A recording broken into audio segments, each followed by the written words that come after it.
Ténor parle enfin de son accident. Erika était une fan vidéo. Ténor reconnaît être le conducteur du véhicule, il reconnut avoir pris de l'alcool. Madame et monsieur, avant de commencer, abonner à la chaîne et d'activer la cloche de notification pour être informé en temps réel. Il évoque sa relation avec Erika. La rédaction de Cameroun Web en sait davantage sur l'accident de Ténor survenu dans la nuit du 14 au 15 juillet à Douala, causant la mort de la jeune Erika Nfia Mouliom, 19 ans.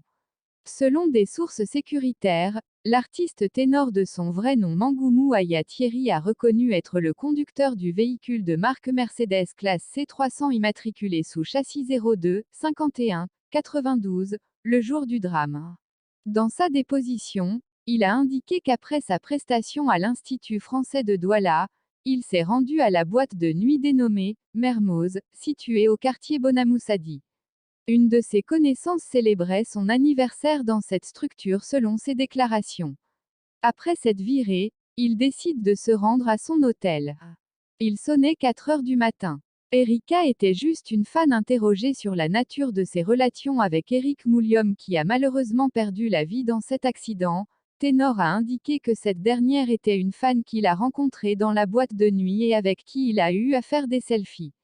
C'est cette dernière qui a insisté pour que l'artiste la dépose à son domicile.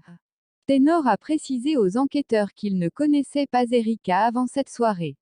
Alcool, vitesse. Ténor a reconnu avoir consommé de l'alcool avant de prendre le volant, mais il soutient que cette consommation n'aurait pas pu altérer sa vigilance et son habileté à conduire son véhicule.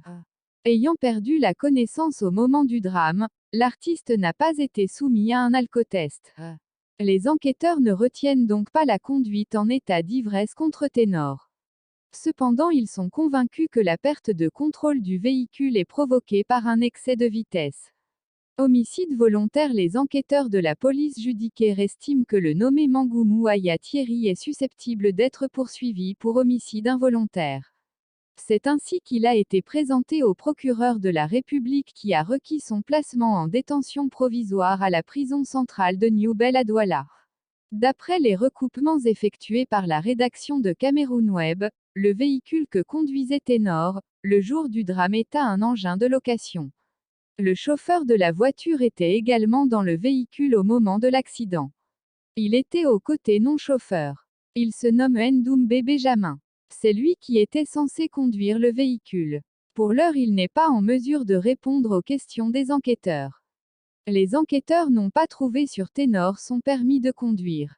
Ce dernier dit avoir perdu ce document ainsi que sa carte nationale d'identité dans l'incendie.